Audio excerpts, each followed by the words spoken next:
Bonjour. Alors, j'ai le plaisir d'intervenir pour la seule présentation en sciences sociales de la session. Donc, je vais essayer d'être le moins technique possible. Donc, le contexte de cette présentation, c'est le fait qu'il y ait des essais cliniques de type CURE. Alors, type CURE au sens large, c'est-à-dire interruption temporaire ou définitive des traitements antirétroviraux, qui sont désormais envisageables. Donc évidemment, pour toutes les raisons qui ont été présentées en session plénière et ce matin, ça suscite de l'espoir, mais ça soulève aussi un certain nombre de questions éthiques, que ce soit pour les patients ou que ce soit pour leurs soignants. Alors pourquoi des questions éthiques? Parce que c'est des essais qui vont s'adresser à des personnes qui sont sous TARV, qui sont stables, avec une charge virale indétectable, et qui donc vivent une vie, on va dire, entre guillemets, normale. Et que ces essais n'auront aucune garantie de bénéfice direct, en tout cas dans les premiers temps, qu'il y aura donc des risques d'effets indésirables, et il y a tous les risques qui sont associés à la période d'interruption des traitements antirétroviraux, c'est-à-dire les rebonds de charge virale et le risque de transmission. Donc évidemment se pose la question des stratégies qui seront les plus adaptées et pour quelle population ces stratégies pourraient être les plus adaptées. Donc c'est dans ce contexte-là qu'a été mis en œuvre un projet, le projet APSEC, qui était un projet intégré qui se composait de 3 phases, une phase très qualitative, suivie d'une phase mixte et enfin d'une phase qualitative. Ce que je vais vous présenter aujourd'hui, c'est les résultats de la phase quantitative, la dernière phase, qui avait pour objectif spécifique de déterminer donc les stratégies les plus pertinentes du point de vue de l'ensemble des acteurs, donc des patients et des médecins. Pour ça, on a utilisé la méthode des choix discrets. Donc, je ne vais pas rentrer dans le détail de la méthode, mais plutôt focaliser sur les résultats. Mais l'objectif étant de présenter par paire des stratégies de type CURE et de demander aux individus de choisir à chaque fois la stratégie qu'ils préfèrent. Et ça nous permet de reconstruire en fait les préférences des personnes interrogées. Alors, la population d'études était la suivante. Donc, entre octobre 2016 et mars 2017, dans 24 services de maladies infectieuses en France, ont été enquêtées donc, des personnes qui vivent avec le VIH, qui sont sous TARV depuis plus de 6 mois et qui avaient une charge virale indétectable, et les médecins de ces services. Alors, cette méthode des choix discrets, elle nous permet 2 choses. Elle nous permet de valoriser en fait les arbitrages qui sont effectués entre les différentes caractéristiques qui permettent de définir des stratégies CURE. Alors, je vais vous présenter les 5 attributs dans la diapositive suivante. Et elle nous permet aussi en fait, de donner une utilité, une valeur qu'on va attribuer à des stratégies spécifiques. Donc, ça va permettre de comparer les préférences, donc un indicateur synthétique compris entre 0 et 100, qui permet de comparer les préférences pour les différentes stratégies. Les stratégies que je vais aussi vous présenter. Alors, les 5 attributs qu'on avait retenus pour décrire un essai de type CURE, c'était la durée de l'essai. Donc, il y avait 2 niveaux, de 6-9 mois et de 15-18 mois. La fréquence des consultations, qui serait hebdomadaire ou mensuelle. Les effets indésirables modérés. Donc, vous voyez, il y avait 3 niveaux, du moins important au plus important. Pareil pour les effets indésirables graves, qui touchaient, dont on peut estimer qu'ils avaient touché une personne sur 10 000. Donc, avec là aussi 3 niveaux d'effets indésirables. Et en particulier, j'attire votre attention sur le 3e niveau, qui comportait le risque de cancer, qui a eu un poids particulier.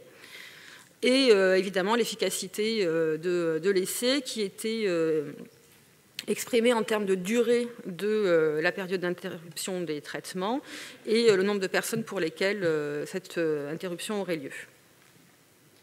Donc, 2 niveaux. Donc là, vous avez un exemple des comparaisons d'une des paires de comparaisons qui étaient faites. Donc, ce que vous voyez, c'est qu'en fait, il y a un certain nombre de niveaux des attributs qui sont similaires et des niveaux qui, évidemment, diffèrent du protocole A au protocole B ici.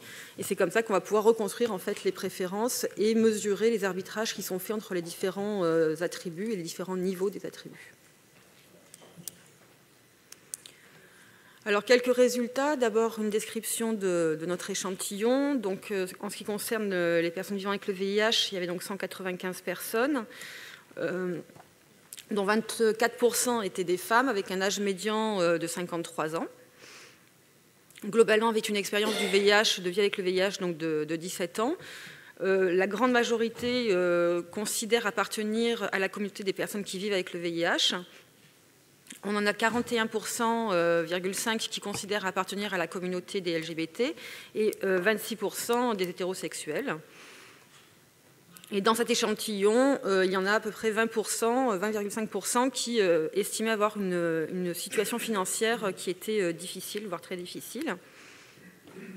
Et surtout, 83% de l'échantillon déclaré souhaitaient participer à un essai cure s'il était disponible, et 80% après l'exercice de comparaison, c'est-à-dire que cet exercice de comparaison permettant d'avoir plus d'informations aussi sur ce que pourrait être un essai cure.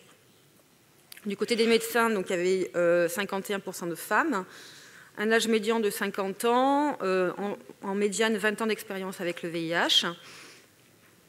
Globalement, tous sont plutôt dans la communauté des hétérosexuels. Et là aussi, on voit que la vaste majorité des médecins souhaitaient participer à un essai de type cure, donc c'est-à-dire le proposer à leurs patients. Donc là, vous avez le premier résultat. Donc là, je vous ai classé par ordre d'importance pour faciliter la lecture. Les attributs qui sont les plus importants, qui sont les plus décisifs quand on prend l'échantillon complet, c'est-à-dire patients et médecins mélangés. Et donc ce qu'on voit, c'est que l'attribut le plus important, c'est les effets indésirables graves.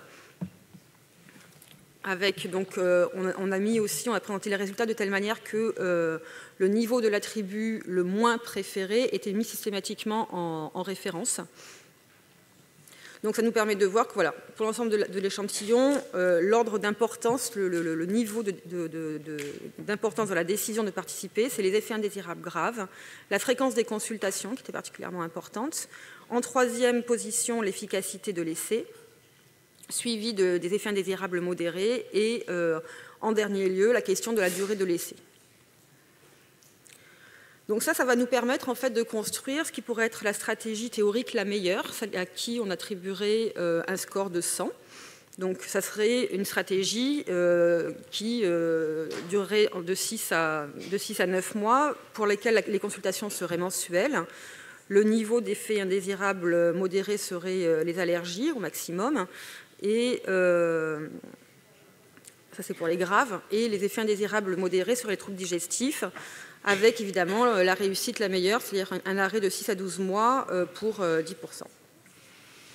Et alternativement, on peut du coup reconstruire la stratégie théorique la pire, qui est celle qui prend les niveaux les plus élevés, qui est son opposé. Donc là, sur ce tableau, ce qui est intéressant, c'est de voir la répartition, les arbitrages qui sont effectués selon que l'on regarde les patients ou que l'on regarde les médecins.